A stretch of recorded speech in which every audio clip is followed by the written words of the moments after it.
Let's talk a little bit about something that is coming up on the exam very soon. That if you're sitting there and you're studying for CFP and you're trying to figure this out, and we've talked about this before, a couple episodes again, is the marital trust. And then this is probably, if we're talking about estate planning, it is probably one of the tougher things. A lot of people draw out charts and diagrams, and if you go and type it in,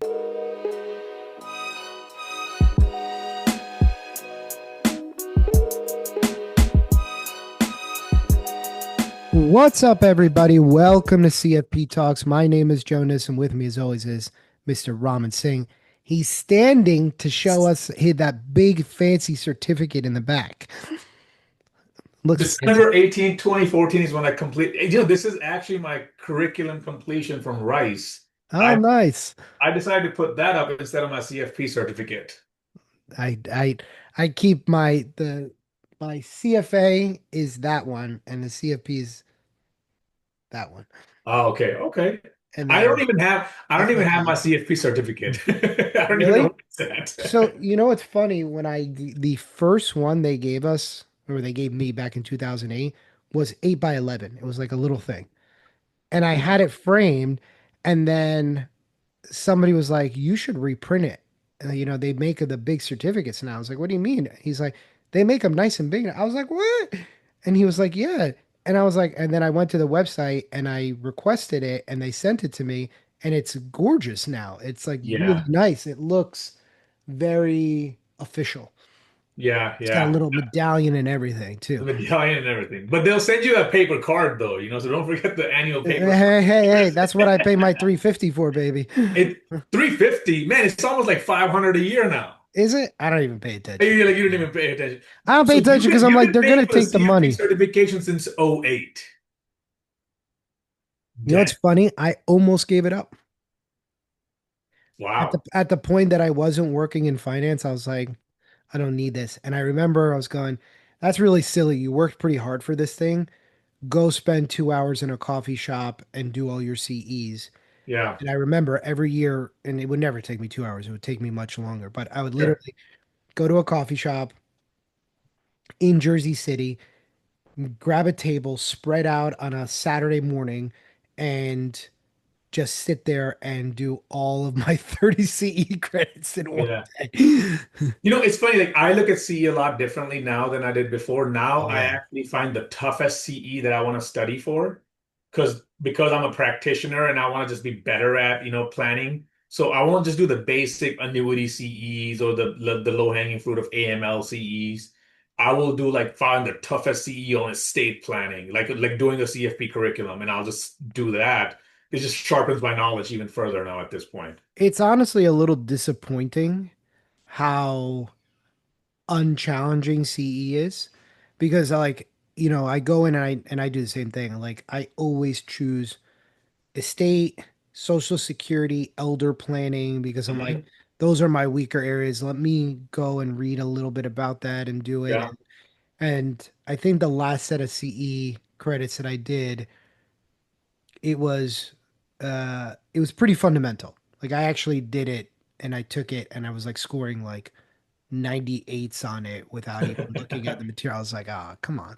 But Yeah. in fairness, we are around it all I- day, every day. So Right. it's not that crazy. But let's talk a little bit about something that is coming up on the exam very soon.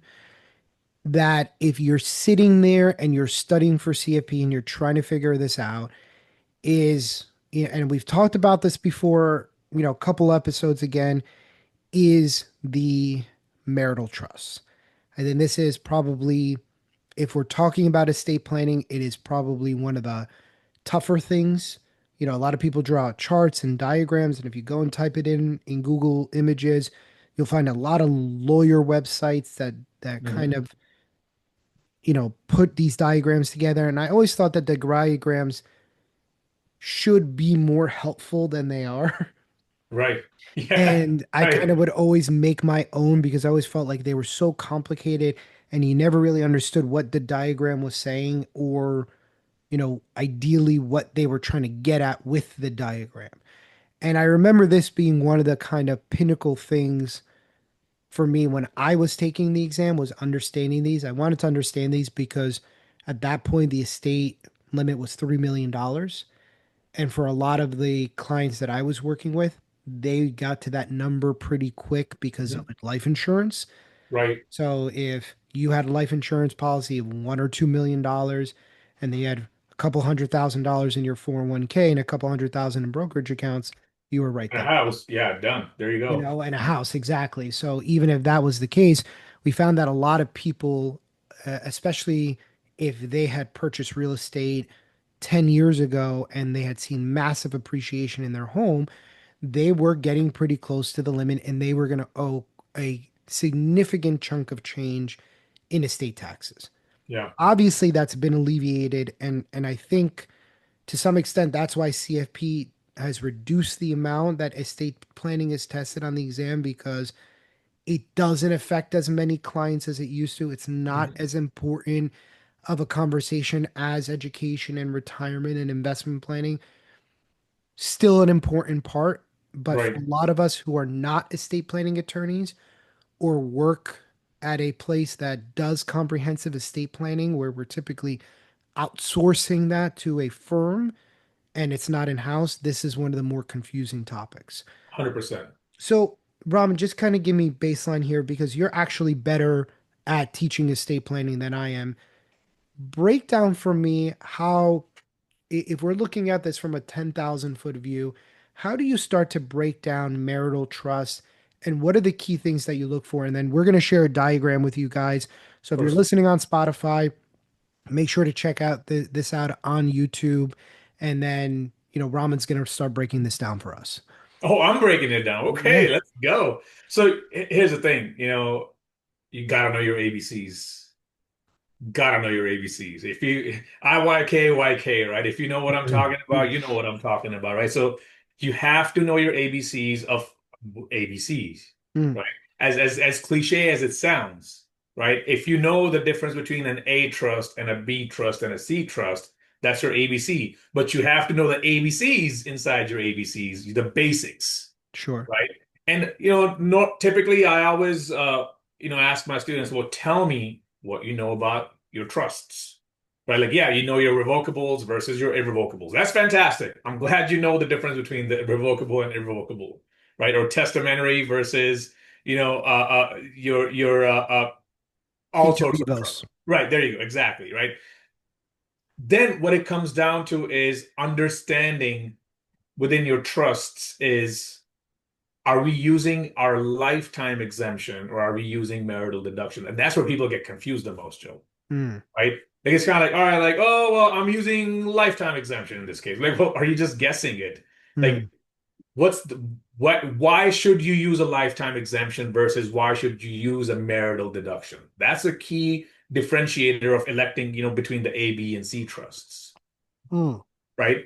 So drilling down on the basics is very important, and that's when you could figure out like, okay, the benefit, are there gonna be a hems power, or are there gonna be a 505 power, all the fancy stuff around it, right? But if you don't know the basics of whether you're using marital deduction or whether you're using the lifetime exemption, you're already setting yourself up for failure. Okay, so I guess then, can I throw the chart up Yeah, on the absolutely. screen? Let's do Okay, that. Yeah. so I guess the thing that you're saying here first is number one, make sure that you understand. I'm going to try to make sure our faces are out of the way here, so we're not in the way of what we're seeing here on the screen. Is what how the money passes, meaning what tax structure is it using to pass? Right. Okay, Right. so if we're looking at the chart here, everybody, and I'm starting at the top, which is for most times we're dealing with a married couple. So Yep. okay, so now I'm looking where it says on the left-hand side where it says first spouse passes, and we're looking at the tax mechanism in which it passes. Right. Right. Okay, so you're basically saying we have to know the difference. One, how does it pass to the surviving spouse first? Yes, Okay. absolutely. Are we All right. using a marital deduction or lifetime exemption? Okay, so take me through this. So, what is using the marital deduction? And I see three mechanisms here. one Sure. being the marital, one being the exemption, and one tax-free. Walk us through this, Raman, as to this mechanism that it's passing by. Right. So basically, if we're going down the marital deduction route, guys, right, you want to focus on which trusts fall under the marital deduction category. And now in this case, as you can see in the chart, we have the A trust or the C trust, which is listed as Q-tip trust. Now, the CFP board or the CFP exam is not just going to say A trust. So you have to know the alternative names to A trust. And you know what? Comment below. What names do you know about A trust? Is it just an A trust or is there different names? As Joe mentioned, there's a marital trust as well, right? That's also considered A trust, but there's other names around it. So tell us what those names are because you need to be aware of those names. Okay. Now, when you use a marital deduction in an A trust, what you guys need to understand is how is that asset being used by the second spouse or the surviving spouse, Hmm. right? Is the surviving spouse going to have full control over the asset, or is the surviving spouse going to have limited control over the assets? Hmm. All right. Now, this is where the terms you got to think about. It. I guess I'll give it away. General power of appointment. Like the surviving spouse, is the surviving spouse going to receive the general power of appointment on this A trust, or the surviving spouse is going to have limited authority around that? And then not only that, when the second spouse or the surviving spouse dies, what's being used at that point? Is the surviving spouse using the lifetime exemption or is something else happening at that point? But Excellent. last but not least, is the ultimate beneficiary of the trust who's getting the money, Hmm. right? Now, I know I'm keeping it vague because I want you, the audience who's listening to this and watching this, you should be answering these questions as I'm going through this, breakdown of these trusts. Because if you can't do it right now, then you're not ready to answer your ABCs. Okay, so let me just summarize that so we make sure that we're all on the same page. So we have figure out the mechanism Hmm. and then figure out the control Hmm. and then figure out what happens when the second spouse passes. Yes, Okay. absolutely. So you guys can absolutely use this chart as a baseline and recreate it for yourself and start kind of drawing in some of the periphery that Raman is talking about, which is when you get down to the A trust, who has control? What can the surviving spouse do with it? Can they control it? Can they not control it? And so on. And replicate, I'm assuming, Raman, you're saying replicate the same thing for the C trust. Is that correct? Replicate the same thing with the C. I feel like the A, C, and B, you want to know the basics for what I just mentioned for all three of them. So, for example, if a question on the exam throws your way says Bob and Mary are married, and this is their only marriage. They don't have any children from previous marriages, and Bob wants to make sure Mary is taken care of, and Bob wants to make sure ultimately the assets are given to the children. What trust strategy would you recommend? Right. Now, once again, the test is not going to throw A trust or C trust or B trust. It's going to define in a sentence, and that sentence, you're going to read it and you're going to say, you know what, this sentence is talking about this is going to be a C trust, Hmm. or this is going to be A trust or B trust. And not only that, one step further, if a question gets more difficult, now it's a combination All right. between using B and A or C and A or C and B. Hmm. Interesting. All right. So now, so step one, know how it gets distributed. So our A and C get done by marital deduction. Our B trust is funded via your lifetime exemption. Is that Yep. correct? Yep. There you go. Absolutely. And then an irrevocable life insurance one is tax free. Right. Now that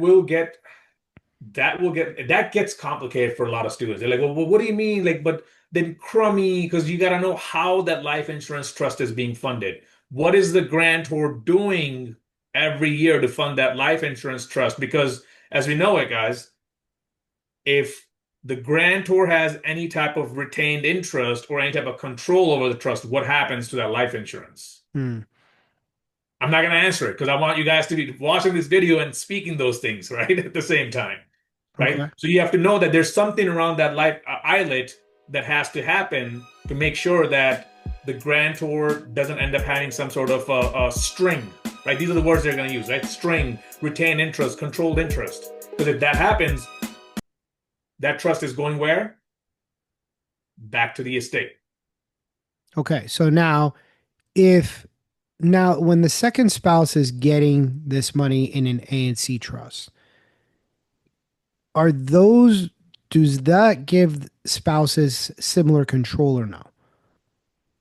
Great question. Now, once again, this is where, you know, you're studying for the CFP exam. You have to clearly be able to distinguish the difference between, okay, in A trust, how much of that control will the spouse have versus in C trust? Mm, Because once again, the exam wants you to have that knowledge base of understanding, okay, when will Q-tip come into a play versus when will A come into a play? And then they're going to say those words inside the question, right? They're going to say, John wants to make sure that his wife is able to receive income for the rest of her life for any type of health needs or just income related lifestyle needs. However, he doesn't want her to evade the corpus or the principal out of the assets.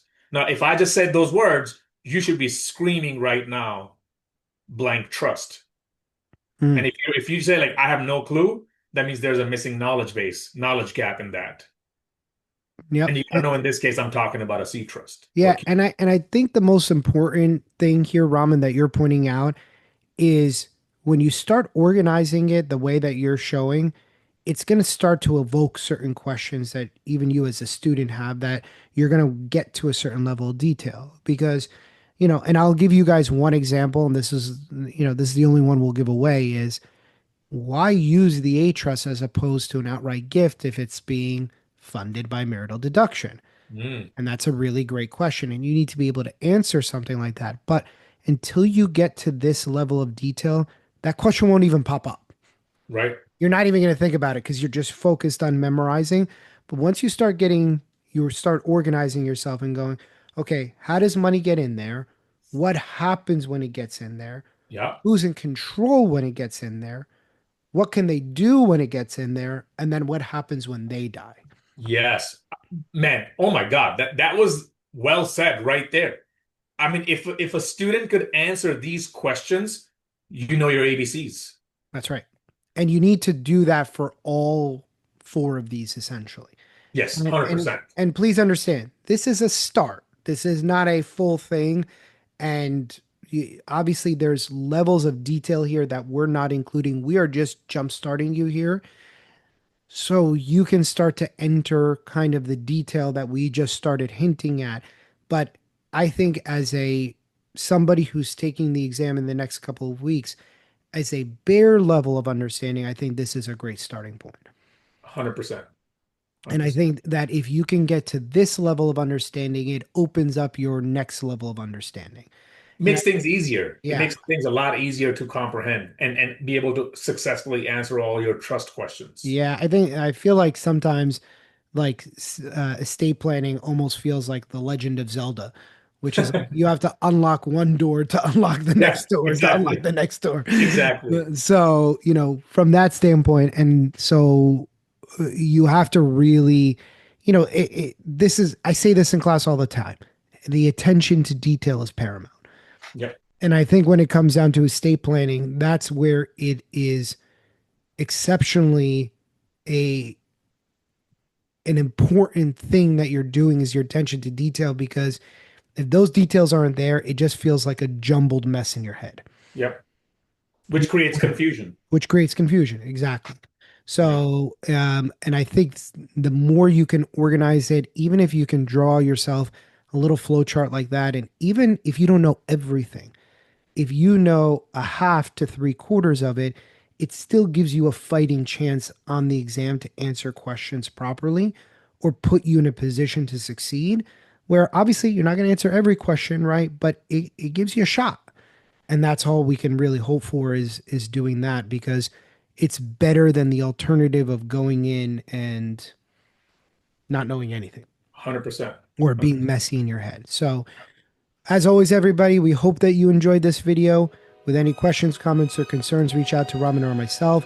Please make sure to like this video and subscribe to our channel so we can continue bringing you videos just like this one.